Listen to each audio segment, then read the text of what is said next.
Welcome to the 1916 podcast. I'm Tim Mosso here with Armand Johnston.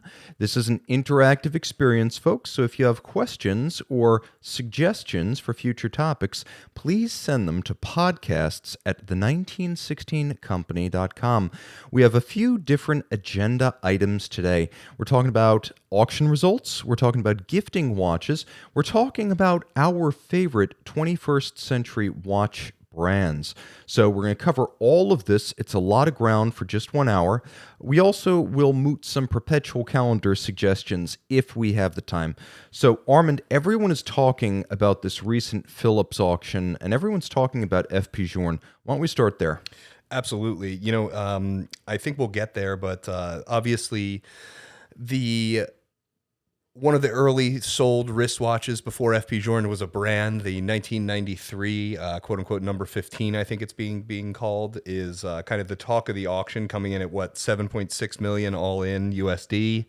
That's truly a remarkable result for an amazing piece, a piece of modern horological history. Now, it's important to note this watch is not the very first. Right. The very first, I've got a picture of it in my office, and that's 1991. That first piece, that was FP Journe's first wristwatch, and he started off strong. Remontoir, tourbillon, power reserve indicator. That 1991 watch was the very first. I believe this watch that auctioned for 7,320,000 francs, and I believe that's before the fee. Am I right about that? That is after the fee. That's it after hammered the fee. for 6 million Swiss francs. Okay, so this watch was the third prototype, as I understand it. It's almost indistinguishable from the first, and whoever got this, I'm sure we're not more than 1 degree of separation from this guy. We don't have to play the Kevin Bacon game. we probably know who got it, but I think it went to an American, and that person will be very satisfied for what he paid and what he got. Now, what it is not beautifully finished, what it is historically significant, something the likes of which you can call a foundational watch for an entire era, because the success of Journe came out of an era when the only people who dared to create their own watch brands with their own names on the dial were people who had worked in the industry for years for others. Philippe Dufour, Franck Muller, Roger Dubuis, FP Journe, these were all people, Grubel and Forsey, coming out of the 90s and early 2000s, these were all people who'd done a lot of work for other brands and put in their time. Denis Flageolet of De Bethune, it was the kind of thing you did as the capstone to a career if you were really bold. Whereas after FP Journe, you started seeing people coming right out of watch school, starting their own brands. Remy Couls, Tao Offray, Philippe Piculic. You started seeing people like Recep Regepi coming out of a handful of years working for a bigger brand, going straight into the business of eponymous boutique watchmaking. And I think Journe was the factor that really moved things in that direction. Franck Muller had a lot of success, but that was a bigger, high-volume, almost industrial operation. If you're talking about one man with his name on the watch who really makes the watch, I think Journe opened the door for all of these earlier career watchmakers of today to go straight into building their own watches. I think that's very well said. And I think, you touched on a couple of points there. Fit and finish, again, very, very early. Journe's not necessarily known outrageously for finishing in particular. So I think this is kind of a bookend to that. Obviously it's the first bookend to that, but this is very early Journe finishing that's quite honestly evocative of what he currently does. But it's just, it is such a historically significant piece if you are into the brand. And I think, of course, the person who bought it is going to absolutely be in love with it. The thing that I found interesting, there were a lot of really interesting pieces in this. I want to honorably mention the Zenith Rainbow Daytona, which is obviously at a different type of timepiece in general, but also the Derek Pratt, the Oval Pocket Watch, which I know you and I were both extremely excited about, fetching 3 million Swiss francs at Hammer. Yeah, this was the watch I wanted to see. I got to be honest, I know we have a reputation as being a Journe source, and I am a Journe fanboy. Yeah, I mean, certainly those watches have paid my salary for years now, but what really excited me here was Derek Pratt, the Oval. This is a watch he made for Urban Jurgensen. This is a watch that was basically the product of 20 years of planning, preparation, and execution by one of the great technical watchmakers of the modern era. A lot of people have heard of Journe, a lot of people have heard of Franck Muller, they've heard of even Denis Flageolet, people who have been transformative figures in independent watchmaking. But alongside George Daniels, co-equal, and according to some, maybe even a little bit better, was Derek Pratt. Now, he died young, and he died before a lot of his dreams could be realized. I think if you look at the Charles Frodsham, the double impulse chronometer, that is the closest thing to a Derek Pratt wristwatch currently in production, because it used his breakthroughs prior to his death. He basically set that project on its way to completion. But before that, he had worked on an oval pocket watch for a previous iteration of Urban Jurgensen, and it took 20 years to make. It was completed in 2005, and looking at it, this oval-shaped pocket watch is so many things that Daniels' watches were not. Most notably, beautifully decorated. Pratt was accomplished in that regard as well. And David Walter actually told me that, having known both of them, he held Pratt in higher esteem. And Pratt was a pioneer in fabrication methodology, not just in technology. So electrospark erosion, he was a major early proponent and master of that technique. And he actually helped Daniels get the first run of Omega coaxials built. And his only condition was that he would get the first one. So for years, Pratt wore this relatively mundane Omega DeVille, and no one really knew. And the story, it turned out, was it was a gift from Daniels in return for showing him how to manufacture the smallest parts of the coax for Omega, awesome, using the electrospark erosion. But the oval, a lot of things going on here. You could see the obvious features on the dial, but in addition to a power reserve and a moon phase, for example, what's inside really defined this watch: a tourbillon, a chronometer detent escapement, and a remontoir constant force device, all built into a 76 by 62 millimeter pocket watch case, beautifully executed on the inside with probably the world's most beautiful center wheel bridge in history. This is an opus. Pratt thought so himself. He put it on his business card. This was his signature piece in his lifetime. It's truly outrageous. This is something that I yearn to see in person. I will never see this in person, likely, but I'm awestruck by the photos alone. I'm awestruck by the design of the watch. It's funny, actually. A couple of my clients wondered if UJ bought it themselves, and I had the thought, I don't know that they're spending 3 million Swiss francs on something like this. Yeah, unless Kari Voutilainen, who's kind of controlling UJ, really felt that was important. They don't strike me as the kind of brand that's going to go out and build a museum like Breguet did. I think someone who understands this watch, considering it came from the private collection of Dr. Helmut Krott, and he was the previous chieftain of Urban Jurgensen, my guess is this went to a collector of that stature, someone who doesn't need to buy or sell watches for anything but pleasure. Now, Tim, question on this piece, and this actually came from one of my clients. Yeah. Where do you take this to get it serviced? I would say that my first thought would be David Walter. That's I think you would want a watchmaker of that caliber. Sure. Because he would have been familiar with this kind of watchmaking. Now, he's mostly known for clocks, but he's a watchmaker of the skill to work on this. But it's still an Urban Jurgensen product, and I think under Voutilainen, if you were to reach out to them and tell them you wanted this thing to be serviced, they would come up with some sort of arrangement. I think that if Urban Jurgensen were owned by some big luxury group that couldn't care less, you could just say, forget it. But I would also say, realistically, these are fairly big parts.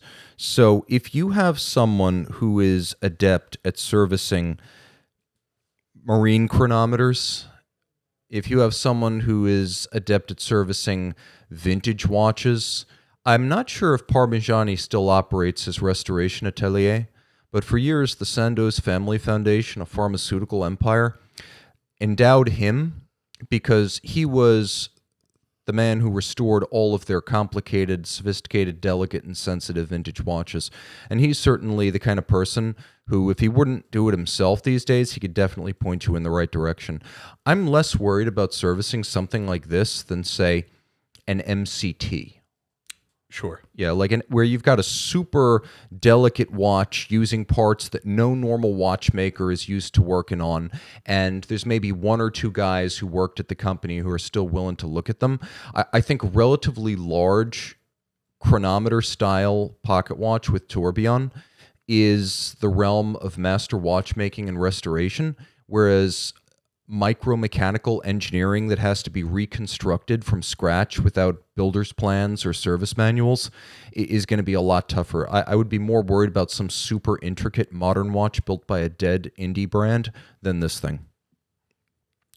This is for someone with skill who's trustworthy, but I'm actually pretty optimistic here because, for example, the Harrison H4 chronometer can be and has been serviced long after the lifetime of Harrison. And in fact, Derek Pratt was working on an H4 recreation during his career.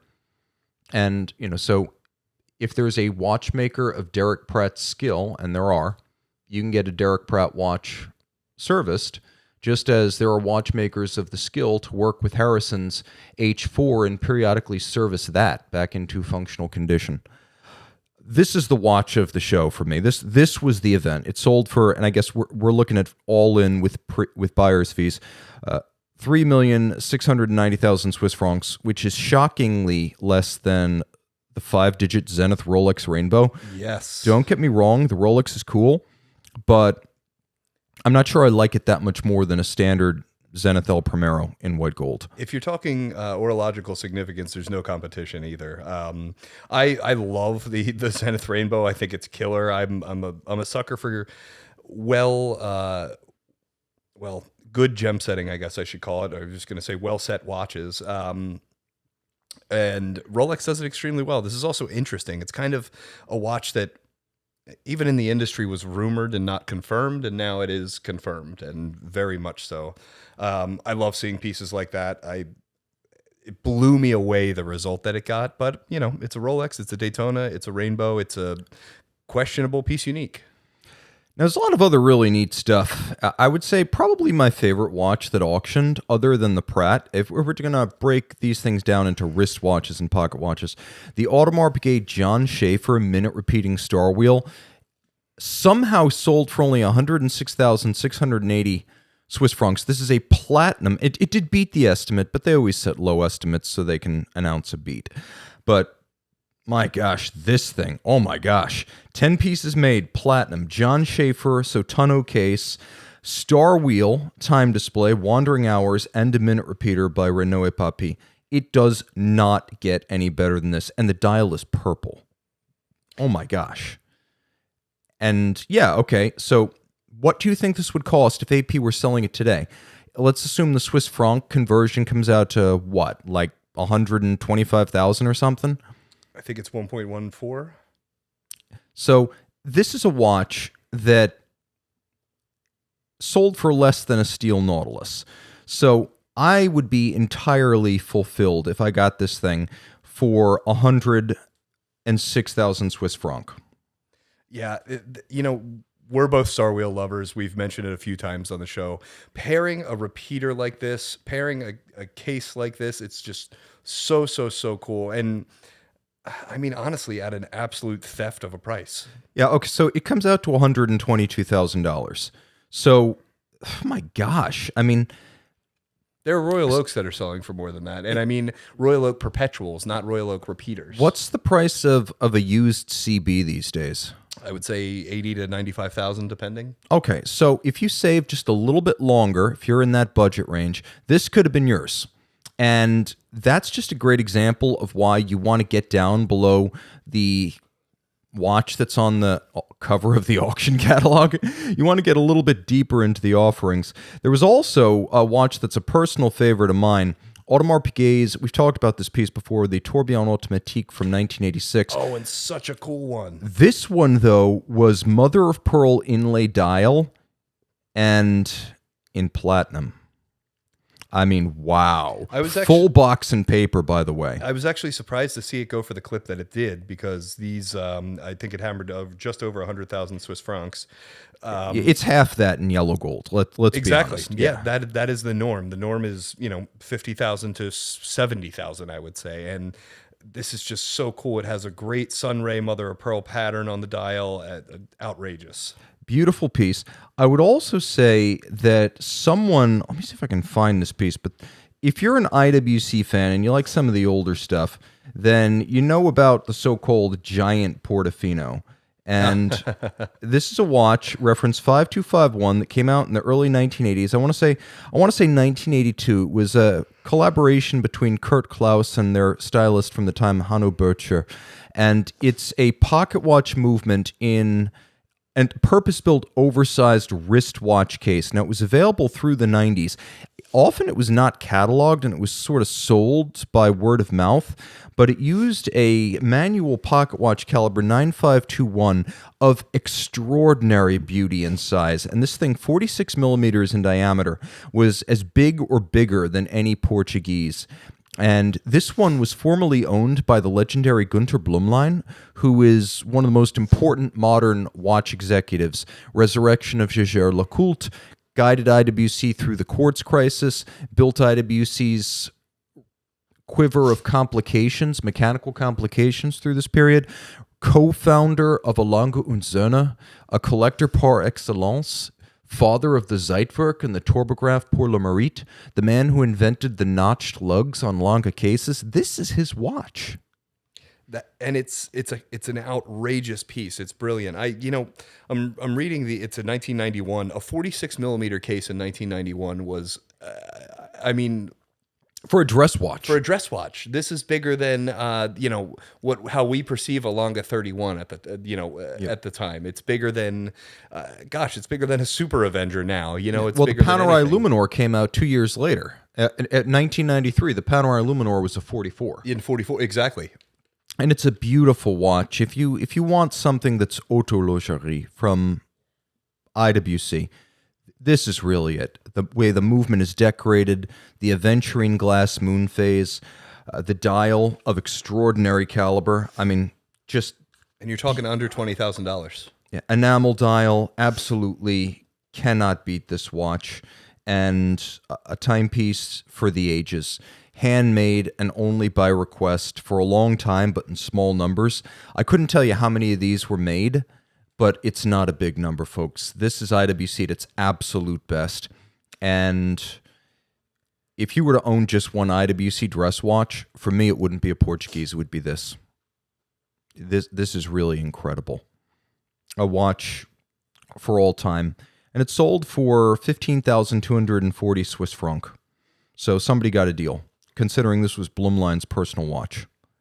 What else grabbed your attention? Was there anything in particular? There was a Breguet think about the most recent Christie's auction. It was a tonneau shape, and I'm trying to find it right now, that hammered for 1.5 million Swiss francs, which is amazing. I believe it was a piece unique, complicated. I'm pulling it right now. Bear with me. Which always excites me. Breguet is a brand that I absolutely adore, and it just, quite honestly, it just excites me to see it doing well. Now, this is a watch made in the era of the modern wristwatch-centric Breguet. Yes. So this is not, with Breguet's name on it or, anything like that. But yes, here we go. But yeah, I mean, having some pride in what Breguet can do today. And I think what you're talking about is it a 20th century watch? It is. It is. So it's still the Parisian era of Breguet watchmaking before they moved to Switzerland with Daniel Roth in the 70s. Manufactured in 1935. It's the number 3218 Quantien Perpetuel. Date retrograde, tonneau shape. Truly a piece that... One of the first perpetual calendar wristwatches ever, really. And quite honestly, a piece that I think is easily looked over unless you have a very serious collector interest. And just for the sake of the folks who are putting graphics together for the YouTube version of this, what was the lot number of that one in the Christie's auction? Let's see. This is lot number... Where is the lot? So if you are my Santa's helpers out there putting Lot number 58 on the Christie's auction, and that's Yeah. rare watches, including watches for ELA. At my workshop. By the way, you guys, I know you're out there. Just ask me for assistance finding the watches we discussed. So back at the Phillips auction, a watch that really caught my eye. This was lot 35 from Gerard Perregaux, tourbillon with 3 golden bridges, sold for 33,000 Swiss francs. Now, this is a modern iteration of the watch, and of course, in the 1990s, the 3 golden bridge broke into the world of wristwatches. Long, a super low volume sort of inside baseball reference from Gerard Perregaux, principally from the late 19th century. It was brought back in the 90s as a flagship for the brand, and you were literally talking about 3 gold bridges on a dial-side tourbillon of extraordinary quality, and just one of the best-looking watches of the modern era. And it's beyond my imagination. Like, I need to pay more attention to these auctions if stuff like this is coming up in lot 35. That's my one regret. I feel like this is another one that people will just look over. And this design is very, very, I mean, it's a classic triple bridge design in general, but it's very evocative of GP at their high-end horology. 39 millimeters too. Back in the 90s, these things were made to be worn. And a great case shape, a great case design, and they do have it on a wrist. It looks like they have it on like a 7.75 to 8-inch wrist, but they have it on a wrist, and it looks absolutely fantastic. You know, you almost have this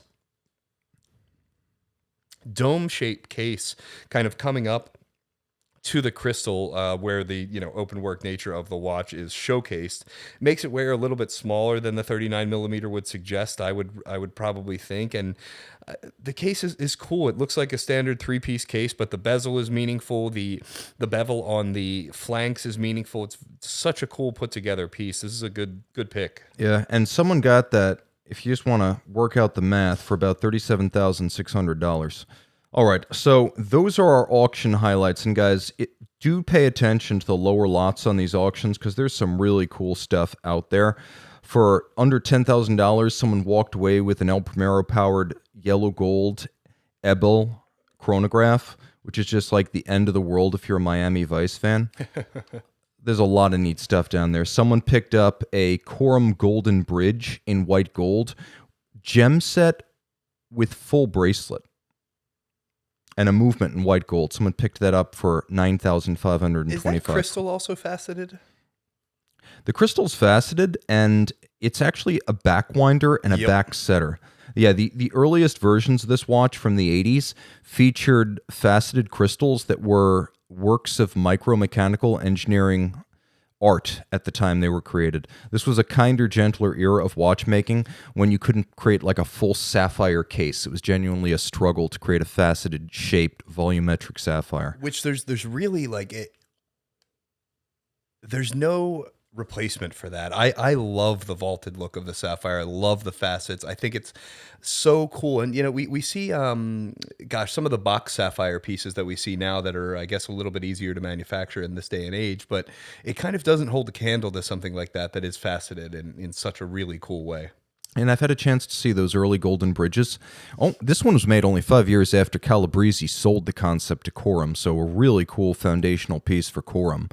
And look, Corum is an art house. They're all about design. They're all about style. But every once in a while, they're willing to embrace a mechanical concept that others won't touch. And the Calabrese baguette solid gold mechanical movement was definitely that at the height of the quartz period. So that was a really cool watch. Okay, so now we're going to talk about gifting with an eye toward the holidays. We're going to talk about watches we like to give as gifts. And I have feelings, but Armand, I want to know where you're going to take this because I don't want to color your opinion. I'd like you to go first. No, I definitely have feelings about this. I get asked by a wide range of people in a wide range of economic situations about a wide range of watches to be gifted. And my first question unequivocally is, does the person you're gifting a watch to like watches?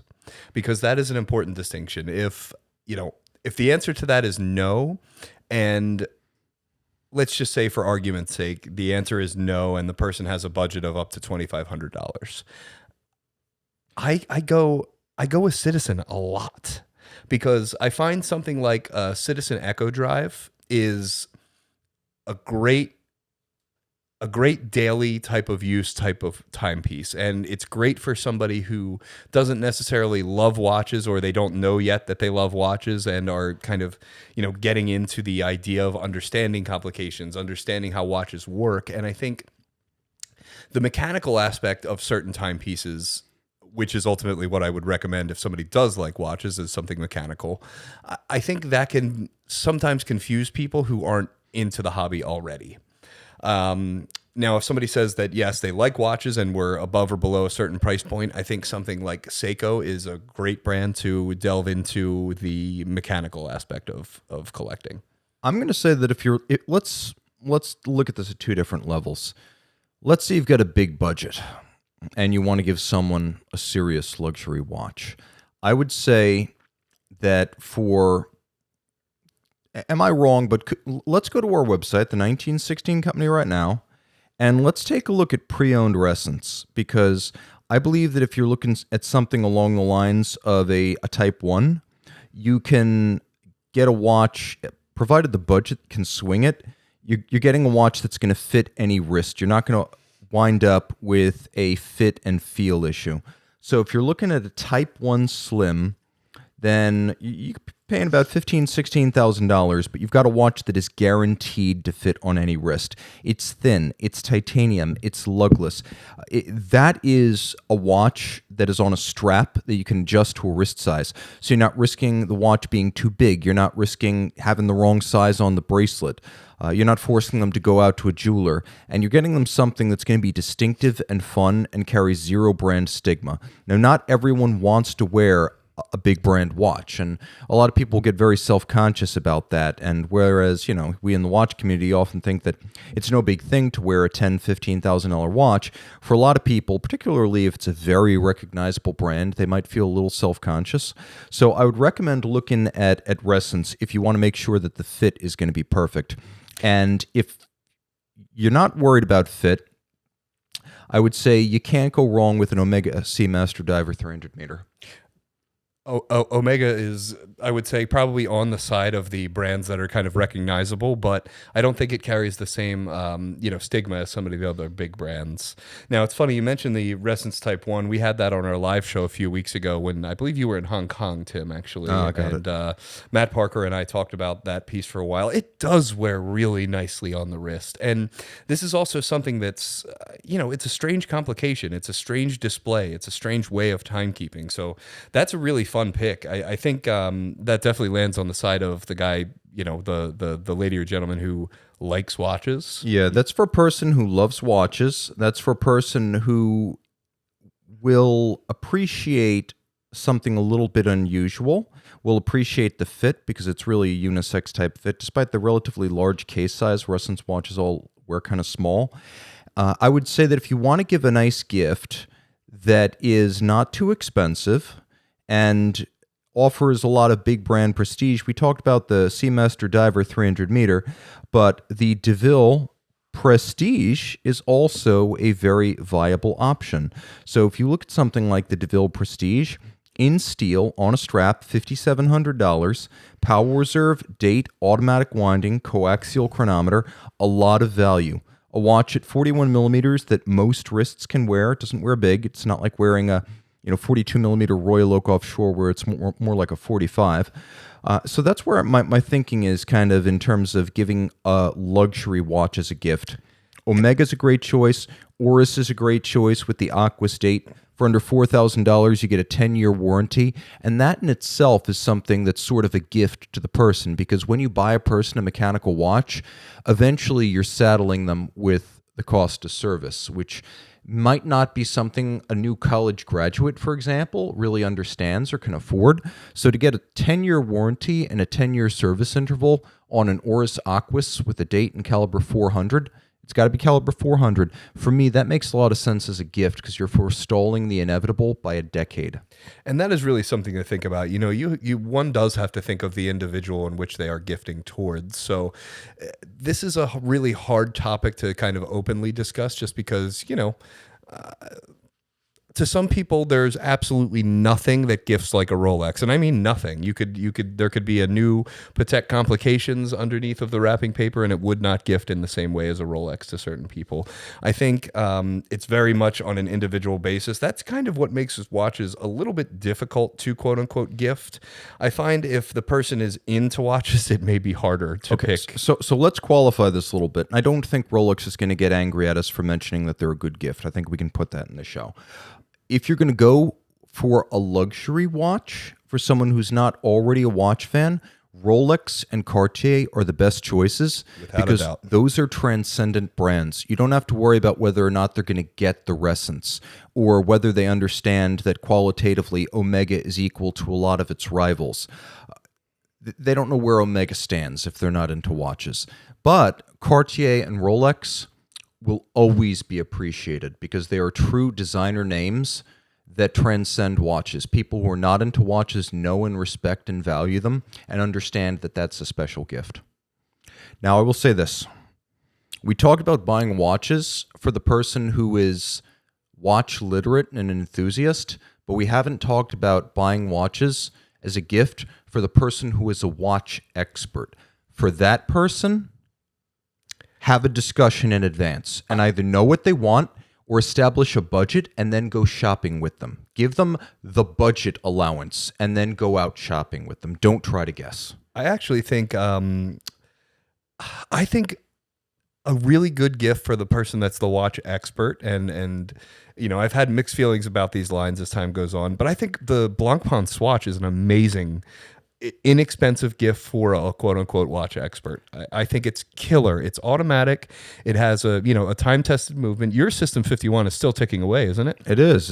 It's now 11 years old. That's remarkable for a non-serviceable, I hate to use the word, but a disposable movement. That is remarkable. So I think... Yeah, but if you don't have to dispose of it for 15 to 20 years, is it really disposable? That's fair. That's very fair. I think a gifted watch like that is kind of low-hanging fruit for a watch expert. And it's what? They're $400? $500? Yeah, in fact, I was going to talk about that being a crossover gift that's never wrong because you can give it to a watch expert and it'll be appreciated. And you can give it to a watch novice and you can give it to the watch illiterate. And in each case, I was going to say either a moon swatch or the Scuba 50 Fathoms would be a great gift. So if you take a look at the Moon Swatch collection, now they've got complications. You can get a moon phase. No reason to go with more than the standard chrono. I'd say the one to buy for someone, if you don't already have strong signals that they have a preference, is the Mission to the Moon, which is the one that looks the most like the classic moon watch. It's Definitely. gray. It's a black dial. Blink and you'll miss it. Some people would mistake it for a moon watch if they're not really looking closely at your wrist. Yes, there's lots of fun colors, and there is the Mission to Uranus if you want to give a gift to a person with a sense of humor. But I really think that it's best to give the most conventional one if you don't really know the degree of the person's interest in watches. Now, this is another one where it's a read the room type of situation. So, a personal thing, my wife wears a Mission to the Sun, and yellow is one of her favorite colors. And, she wears a lot of bright colors with that watch.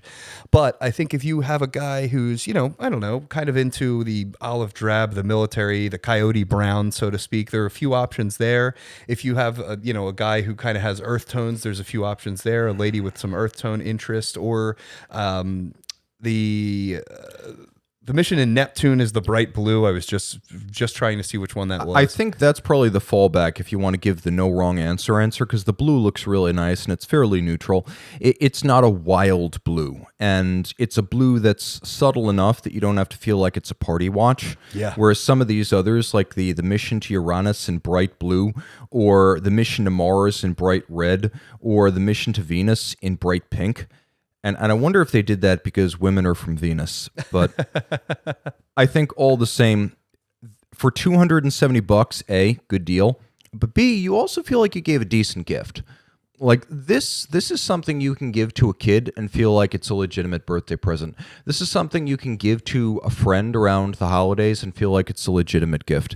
It's not like you bought them, the $65 Casio. This is still almost $300, though I have to give them credit for mostly holding the line. I think this watch debuted at $250 10 years ago. Yeah. And it's $270 now.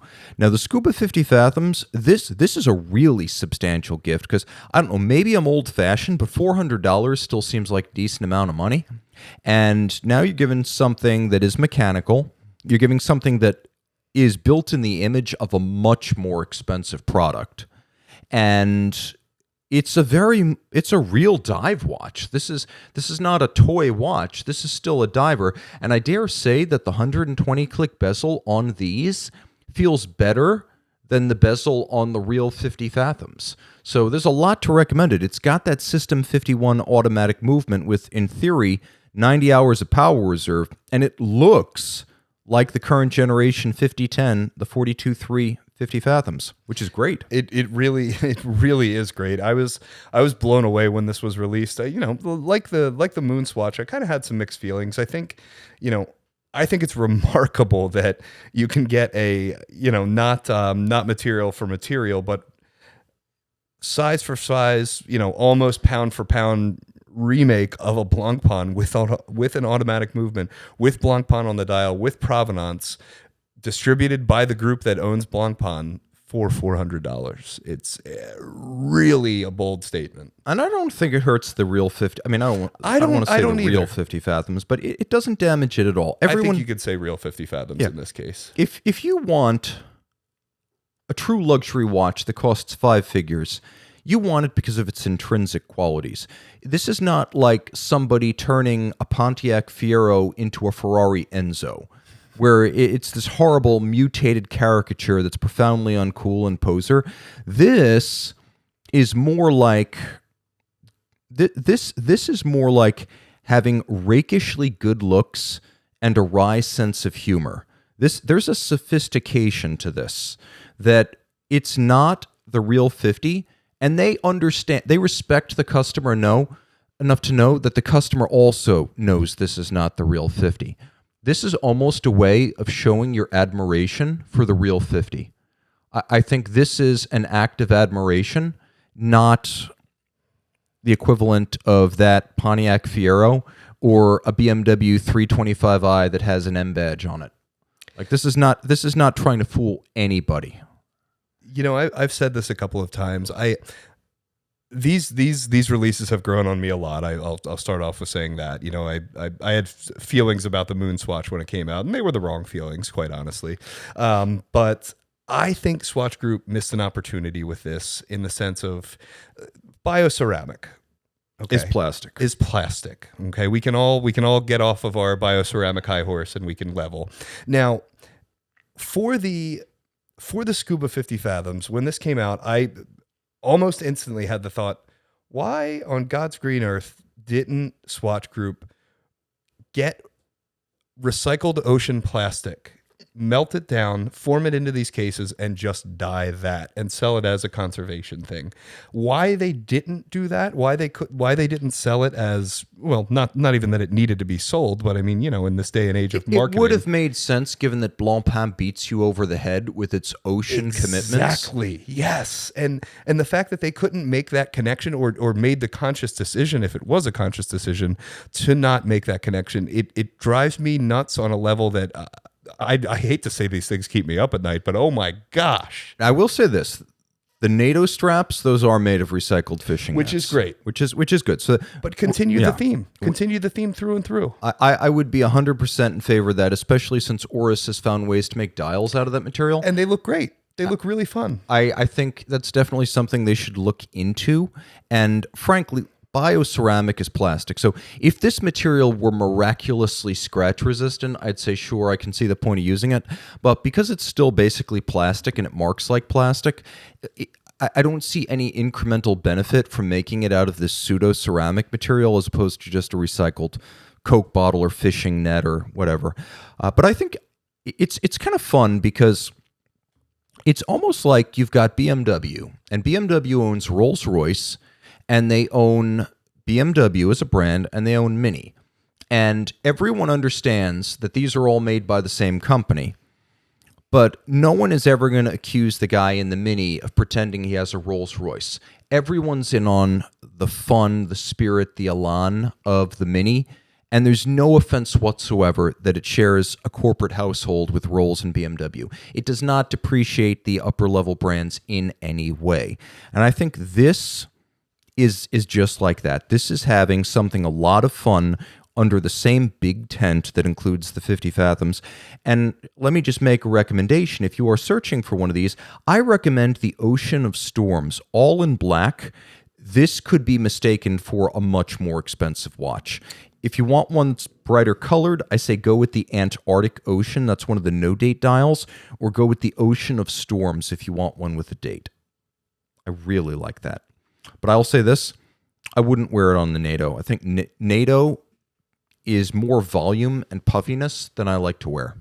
Yeah, NATO is something that If I were giving this as a gift, I would get a Swatch silicone strap, Yep. in a color that matches to give it with the gift, because I would not assume that if you're giving this to a hardcore guy, sure, but if you're giving this to a non-watch fan, make sure they have a normal strap with it. Or even something like a gosh, what I'm blanking. Is it just like a quick release, silicone rubber strap that matches the case or looks good with the case? I wouldn't necessarily go out and buy a rubber B, because now it's a substantial portion of the total price of the watch. But your Amazon Barton, like a Barton Bands type of quick, easy replacement.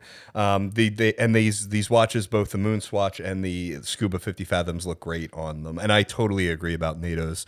Those were something that when I got into collecting, I was very excited about, and got every color under the sun. And now, as I am, an old man, I just can't do it anymore. Yeah, I was never into it, but again, if that's your bag, go for it. I'll say this: no discussion of affordable gift watches would be complete without bringing a G-Shock into the picture. Oh yeah. So I say go with a slight modification on the classic 5600. This is the M5610. This is tough solar, so essentially no batteries ever. This is based on the DW5600, but it's tough solar, self-charging, $150. You've got a ton of water resistance to the point that you'll never have to worry, 200 meters. This is not a watch that's going to require a lot of attention, and it is a radio-controlled watch, so on that level, between tough solar and radio control setting, it is a set-it-and-forget-it fun watch for a person who will learn to love watches from living with it, but may not love watches at the outset. I've bought my mom true luxury watches. My dad bought her a Cartier. I bought her a Zinn. She wears the G-Shock I bought for her as a stocking stuffer, and she wears it all the time. This has world time, a stopwatch. It has a countdown alarm. It has a time of day alarm. It has a perpetual calendar. It has an LED backlight. It has accuracy of 15 seconds a month. It can run for 10 months on a rechargeable battery or 22 months on rechargeable battery when given a full charge by sun. It's got 12 and 24-hour format. It's got regular timekeeping. It's got radio frequency resetting and correction, so you don't have to worry about jumping, springing forward, or falling back, or any of that. And it is a classic. Everyone who loves watches knows what this is, and I'll give you a tip of the cap. And I think it, you hit the nail on the head when you called this a classic. I think a lot of people look at G-Shock as kind of a more modern. This is classic. This is classic, without misusing the word. This is classic horology in its own right. The complication packed into the piece, the shock resistance packed into the piece, just the full hardiness of the watch in general. It is completely foolproof, and it really applies to a wide range of individuals. Whether you're into swimming, whether you're into working out, shooting, you name it, this watch can go there with you in an unpretentious way, in a way that you don't have to worry about it being, molested or destroyed in any sort of way. Honestly, if you go to a G-Shock training ever, they'll give you a G-Shock and say, "Hey, destroy this." Yeah, And you can't. You want to know what Navy SEALs really wear, guys?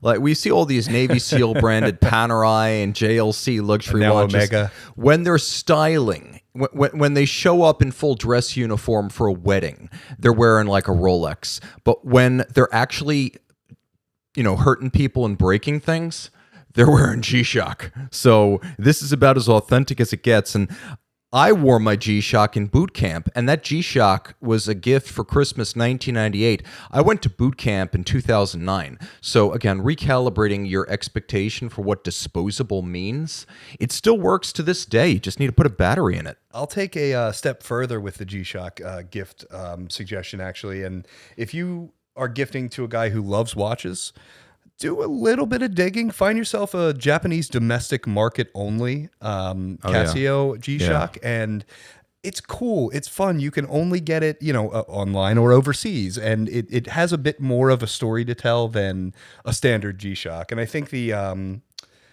M5610 is in one of the classic G-Shock cases that can fit almost any wrist. This isn't an oversized G-Shock. This isn't your Mudmaster. This isn't your Frogman. This is a very wearable design, whether, again, you're playing sports, you're working out, just living. And it's lightweight and easy. Really good suggestion with G-Shock. So let's talk a bit about 21st century watch brands we love. We already talked about Journe, so I don't want to belabor that one. We kind of opened the show with FP. Let's talk about stuff we love. 21st century, I'm going to define that as a watch brand created after the year 2000. So, sorry, Roger Dubuis, Urwerk, Franck Muller, you're out of the discussion for now. There'll be another time for that. Today, we're talking about watches made by companies founded since Y2K. So, all these watches, by definition, are Y2K compliant. There are two brands that I instantly think of as a 21st century watch brand. The first of which is MB&F, and the second of which is Grönefeld. Oh, excellent. Okay. So let's go through MB&F. Max Busser originally started his career in watches as a mechanical engineer who was a program manager for Jaeger-LeCoultre. After that, he joined Harry Winston Rare Timepieces in the late 90s, and he essentially asked them, why do we exist? We make things that are duplicative of what others make better. And so he created the Opus series, collaborations with premier independents where they would get resources and publicity, and he would get a unique watch each model year at Baselworld. And not only did that help to put Harry Winston watchmaking on the map, but he essentially took that concept to the next level with MB&F in 2005, and he's been at it ever since. And, what I love most about Max is, to a fault, he likes to work with his friends, whether or not various watch people think that occasionally cheapens or elevates his brand and everything in between. He is interested in doing collaborations. He's interested in working with people, and he's interested in touching on the realm of the extraordinary. Beyond watchmaking, if you go to MB&F's website and look at the Mad Gallery, you can look at, they're just machine art, they're mechanical art, they're I don't know, the fun nature of the brand. There's a lot that go into clocks, watch design. And, one thing that stands out to me too, that I think is funny for such a modern brand, Max Busser describes the Legacy machine, which I would call the flagship, MB&F in general, as kind of the watch that MB&F would be making in the 1850s if they were Yeah, he has a lot of imagination, and he's also a good guy. Like, you talk to Max Busser, he takes care of his friends. He takes care of his customers.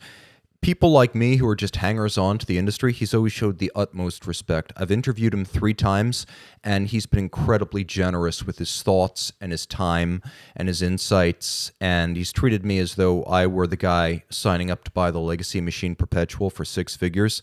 He cares about his family. He cares about the industry. He is a genuinely good guy to know, and a person who is a credit to the industry. In an industry that includes a lot of scurrilous figures, Max is one of the true good guys, and he has been for a really long time. So if you want to buy a watch that is inextricably linked to a person, you're putting a lot of stock in that person, and you want someone who you know is not going to disappoint you. Max has always been that guy. So MB&F, great choice. I'm going to talk about a brand that is going to engender a lot of opposite opinions, but Devon.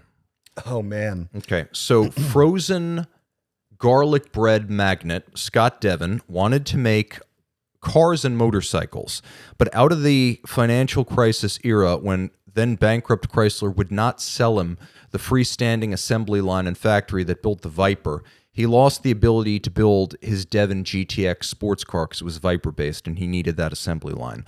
So he decided he was going to go into watches. After motorcycles and cars, that was like his third favorite thing. So he engaged Jason Wilbur to design the original Devon Tread, which, yes, was a quartz watch, but was probably the most mechanical quartz watch ever made. It had conveyor belts, it had rollers, it had ruby bearings, it had analog displays, it had volume, it had sound and vibration and sensations to its operation. It was so insistent in that regard. Like we talk about quartz watches not having a definable heartbeat. The Devon has a silent mode because it is so loud. And the Tread, despite its appearance, is easy to wear. It was the first ever American watch to be GPHG nominated when it came out in 2010. And there have been many versions. They're not for everyone. Some of the stuff is bombastic, like the steampunk. Nobody needs the full bracelet gold version. And the Darth Vader-inspired Star Wars pushes the limit of what kind of co-branding is acceptable, even in the luxury watch space. But this was a watch made by people who love watches for people who love watches. And if you need to tone it down, there's the Tread 2 chronograph, which is smaller and tonneau-shaped. But just to give you an idea of how cool these watches are, product placement is everywhere. And Jaeger-LeCoultre paid a fortune to be on the wrist of Tony Stark and Doctor Strange. Devon didn't pay a cent to be on the wrist of Tony Stark. In Avengers, Infinity War, and Endgame, he picked it out of a selection of props as the watch he envisioned Tony Stark wearing. Not a cent changed hands. And you can see it. You can really see the aesthetic. You can see it on screen. If you know, you know. Seeing one of these work is really remarkable. I actually am a big fan of the Tread 2 chronograph because of the chronograph mode. Do you want to explain that a little bit, Tim? Just the way that it... Because it's computerized, you can have the same time display give you chronograph time or time of day. So when the chronograph is running in belt form, it knows the time. It's just keeping it in the background. So as you shift between modes, the belts shuffle back and forth between time display and chronograph operation. And I suppose if you think about it, all these Devons are also regulators because their time displays break up the hours, the minutes, and on the Tread 1, the seconds. And they are thermocompensated, and they're extensively American-made, and they use a lot of parts from the California tech and aerospace industries. Look, I'm not going to lie to you. This is a watch you need to keep charged. If you do not keep it charged, bad things will happen. So you got to really take care of it and pay attention. What kind of bad things? Like you got to send it back to the factory for a battery replacement. If you let it flatline and you leave it like that for a while, you don't just charge it back up. It goes into a hibernation mode that the factory has to reset and sometimes replace the battery.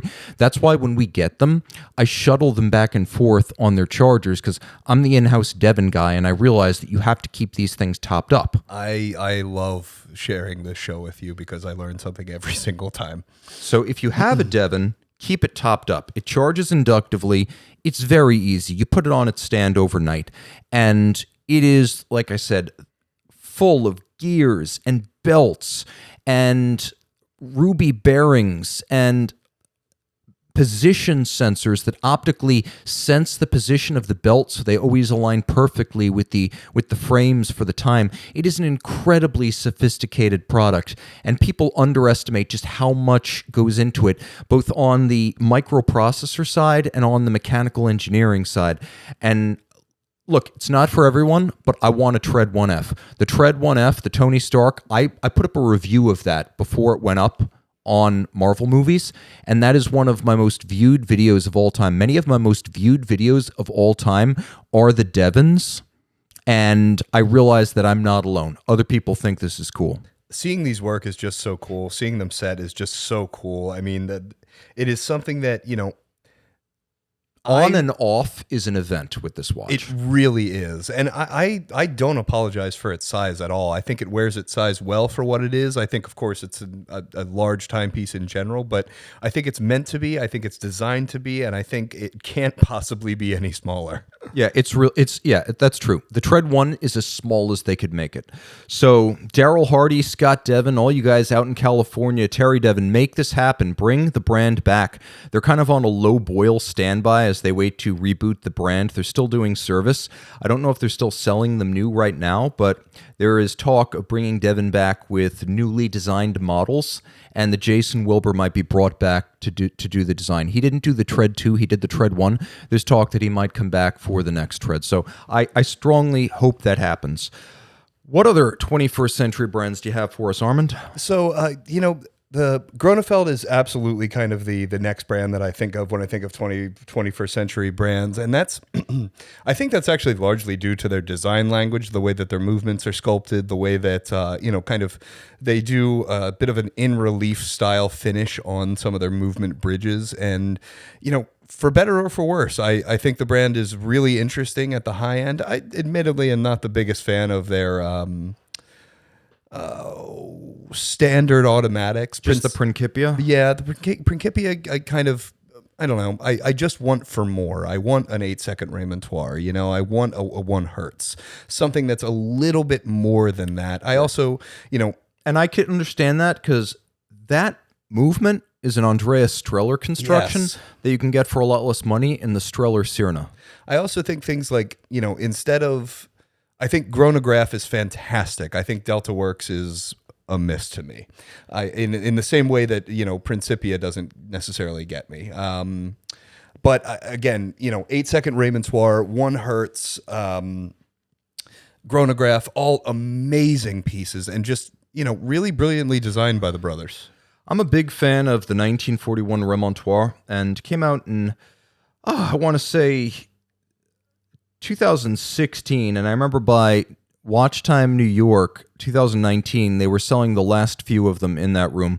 They made 188, and it's a really cool take on the constant force device that gives you dial side action for complication, or I guess I'd call it more of a refinement than a complication. Something that can be really kind of cerebral and not visually spectacular. And that remontoire that fires off and loads every 8 seconds gives you this wonderful pinwheel effect on the dial.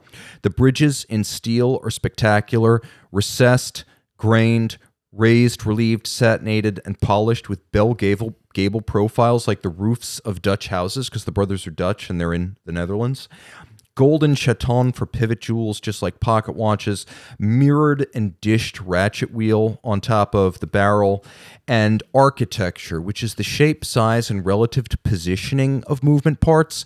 You can have something that has kind of an ugly architecture but great finish, and I'd consider the Longa 1 to be an example of that.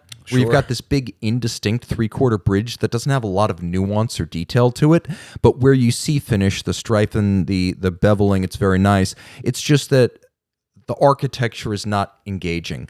Whereas with Grönefeld, it always is. They get finish and architecture right. And I'm all about that 1941 Remontoire, because with the 1941 case, they downsized. They'd previously been 43.5 millimeters, which is what Tim and Bart liked personally, but collectors wanted something smaller. So with the 1941, they went to a 39.5 millimeter case, and that was sort of when their brand kicked into high gear. It was an immediate chord struck, and they never slowed down. Shortly after that, they closed their order book, so they're doing something right there. What is your second pick for the 21st century watchmaker? I'm going to be such a shill. We own the Debatoon brand, and I can proudly say that I've been a fanboy since before we did. I like to say that I'm responsible for them buying it. I'm sure I'm not, but at the same time, I was always in their corner. Your love for DB goes back to 2012? Yeah, really, before I was in the industry. My very first video was 2016.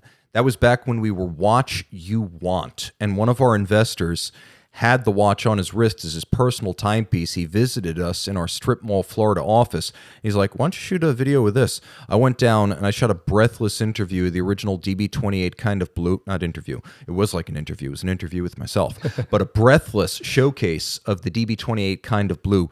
And I coined the phrase, this is the brand that only makes Grail watches. And I've stuck with that ever since. Unlike so many independents, they had the willingness to be relentlessly non-commercial. No matter how idiosyncratic Denis Flageolet and his design was, it was always pursued with unrelenting focus and dedication. There was no hedging. There was no make it more normal so it'll sell, make it smaller so Hodinkee will love it. There was never cut costs so we can make a profit. The company was great from a technical standpoint. It was always on the cusp financially. And the best thing that ever happened to it was we bought it. We just said, Denny, run wild. And he really did. The watches that have come out since, can you tell me that a smaller DB25 perpetual calendar in titanium rather than gold wasn't what people wanted? Reviving the ultra niche DBD was not a mainstream commercial proposal. And absolutely no one was asking for 5 to 10 pieces a year of the DB kind of $2,000 complication for almost $500,000. These things are products of passion. If this company were being diluted by our involvement and pushed for volume, they would be doing what Grubel Forsey did for the last 3 or 4 years, scaling back the finish, scaling up production, and focusing only on sports watches. And they haven't done that.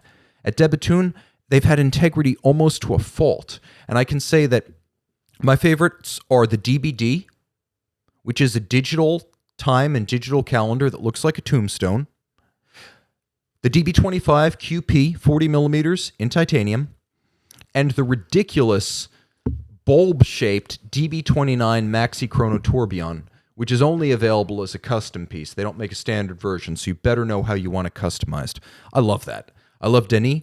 He's not a prolific speaker of English. He's a laconic guy even in his native language. But if you ask him a question, he will do his best to give you his complete thoughts and make you feel like you were the only person in the world. So for me, it's De Bethune, and I hope to put one on my wrist. We'll see. That's high on the list of things that I feel like I look at most watches as a want. I look at that as a need. Why don't you finish us off, Armand? 21st century watch brands.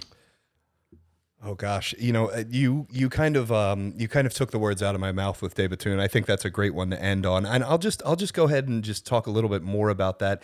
It's remarkable to see the dedication and interest that Denis has. What is it? Seeking Perfect, the Waco of Revolution, co-branded the documentary, documentary that was done. I have watched that documentary, Tim, half a dozen times, and I want to watch it more. It's great to hear Denis, in between strokes of a hammer of a hot piece of some sort of ore, discuss his interest in form, in function, in nature, in orological study. And it's just so cool to see a guy like that he's a little bit, I wouldn't call him rough around the edges, but he's a little bit more of I'd say he goes his own way. He goes his own way, and he doesn't care what people think, which is why, for example, you'll never see F.P. Journe in a blacksmith's apron smacking a case into shape on an iron. F.P. Journe is drinking a $300 bottle of wine while smoking a cigarette and cooking an A5 Wagyu on his stove, where at his eponymous self-branded restaurant, where Denis is. He's walking. He's getting up. With the sun. He's walking into the woods. He's looking at shapes. He's looking at colors. He's using thousand year design tools that to chop down a tree to get his wood for his forge for that day. He's finding ore in the mountains. It's hunter gatherer watchmaking in a way that is just so cool. And I'm no stranger to the love of F.P. Journe or drinking a $300 bottle of wine while smoking a cigarette with A5 Wagyu, but I would good choices. I would absolutely love to take a walk in the woods and chop some wood with Denis. I'd absolutely love to hammer away at a forge with Denis, to just hear what his philosophies are on why this is important. And it's it's all striking to really have that in such a short film that is Seeking Perfect. I really recommend anybody find that to watch. It's 43 minutes long. It's on YouTube. It's fantastic, and it'll give you a brief view into the mind of Denis Flageolet. And it's again, I'm going to watch it again when I get home tonight. Yep. So highly recommended. And if you want the quick version, just go on Google, type in Denis Flageolet blacksmith, and look at the image search results. You'll see exactly what we mean. All right, Armand, where can people find us online? You can reach out to me directly on Instagram at It's Me Armand, or via email, armand@the1916company.com. And I am Tim_Masso on Instagram. Time out.